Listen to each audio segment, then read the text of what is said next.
A story told by the potato-faced blind man.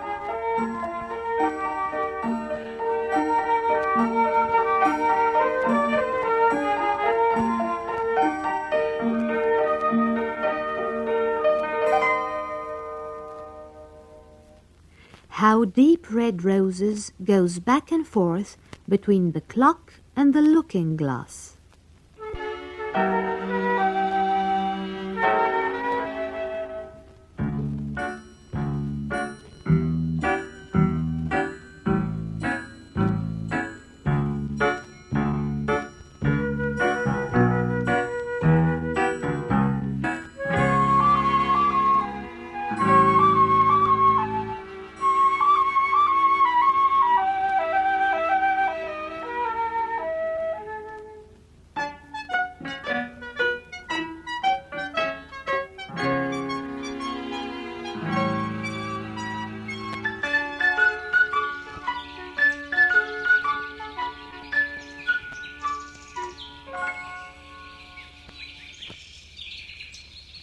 One morning, when big white clouds were shouldering each other's shoulders, rolling on the rollers of a big blue sky, Blixie Bimber came along where the potato-faced blind man sat, shining the brass bicker-jiggers on his accordion.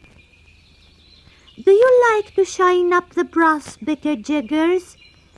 asked Blixie. "Yes," he answered. "One time, a long time ago, the brass bicker-jiggers were gold, but they stole the gold away when I wasn't looking."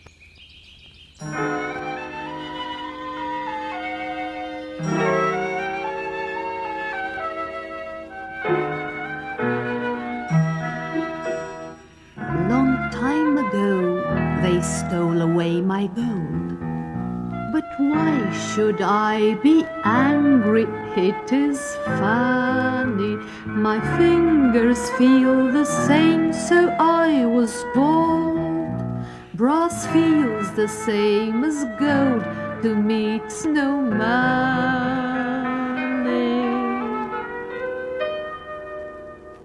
You're happy, Blixie Bimber, and always feeling fine. On you the day is spilling its bushels of sunshine. The big white clouds above you touch shoulders in the sun, as if white horses leaping, as if white horses leaping and neighing as they run. In spite of my potato smiling face, I would prefer to sing my songs forever, no matter if it's lonely nights or days.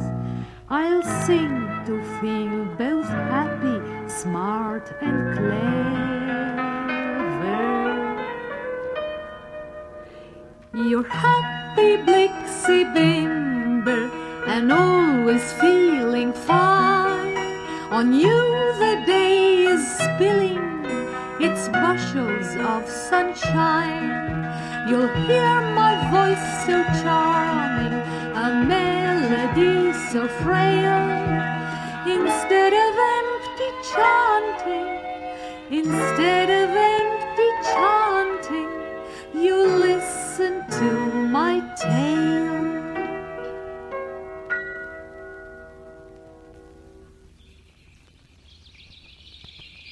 Deep Red Roses was a lovely girl with blue skylights like the blue skylights of early April in her eyes. And her lips reminded people of deep red roses waiting in the cool of the summer evening. She met Shoulder Straps one day when she was young yet. He promised her, and she promised him. But he went away. One of the long wars between two short wars took him. In a faraway country then, he married another girl, and he didn't come back to Deep Red Roses. Next came High-High-Over, one day when she was young yet. A dancer he was, going from one city to another city to dance, spending his afternoons and evenings and late nights dancing and sleeping in the morning till noon. And when he promised, she promised. But he went away to another city, and after that another city. And he married one woman and then another woman. Every year there came a new story about one of the new wives of High-High-Over the dancer. And while she was young yet, Deep Red Roses forgot all about her promise and the promise of High-High-Over, the dancer who ran away from her. 6 Bits was the next to come along, and he was not a soldier nor a dancer nor anything special. 6 Bits gave Deep Red Roses his promise, and she gave him her promise. But he was always late keeping his promise. When the wedding was to be Tuesday, he didn't come till Wednesday. If it was Friday, he came Saturday, and there wasn't any wedding.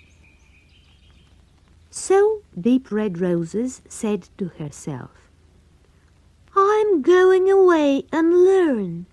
I'm going away and find the wives of the men who promised me, and maybe they will tell me how to keep promises kept." She packed her baggage till her baggage was packed so full there was room for only one more thing. So she had to decide whether to put a clock or whether to put a looking glass in her baggage.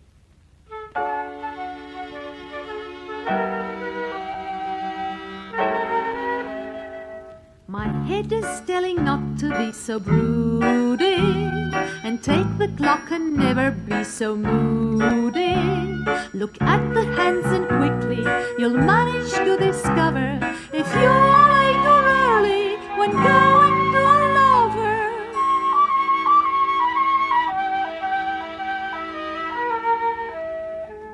My heart, however, tells me don't be silly, and take the looking glass and trust it really.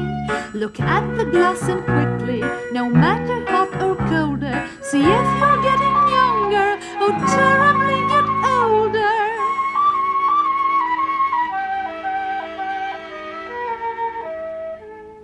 To-dap, to-dap, to-dap, to-dap, to-dap, to-dap, to-dap, to-da-da-da-da-da, to-da-do-da-do-do.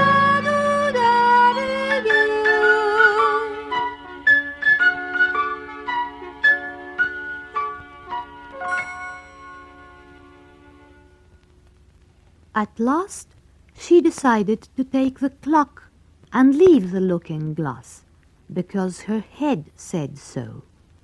She started away. She went through the door.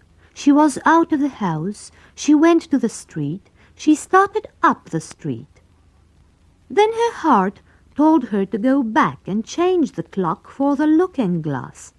She went back up the street, through the door, into the house, into her room. Then she stood in front of the clock and the looking glass, saying, "Tonight I sleep home here one more night, and tomorrow morning I decide again." And now, every morning, Deep Red Roses decides with her head to take the clock. She takes the clock and starts away, and then comes back because her heart decides she must have the looking glass.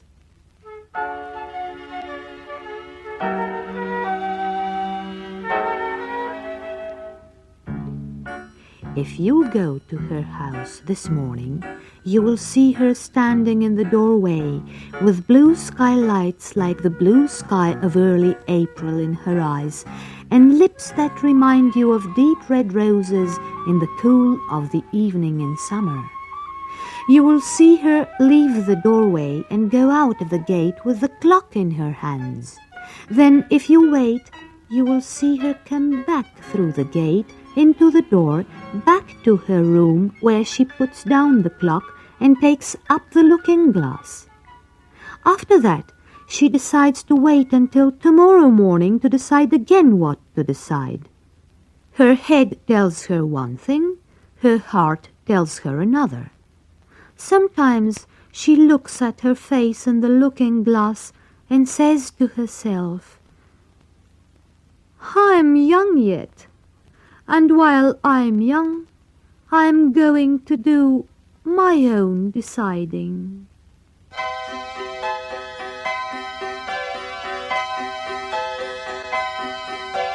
Yes, but my heart keeps insisting on one, while my head's telling another. Words like but, words like yes constantly run, arguing, fighting each other.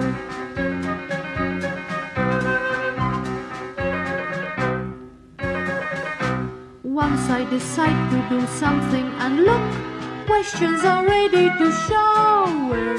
What shall I be, a jazz singer or cook? Shall I be happy or sour?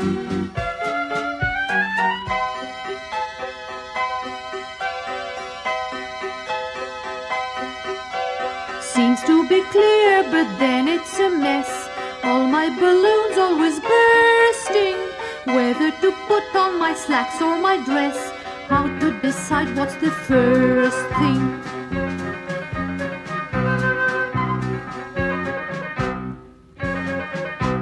Oh, how I'm tired of being in fight, ever in doubt what to pick out. Friends, will you tell me just how to decide my stupid questions to kick out?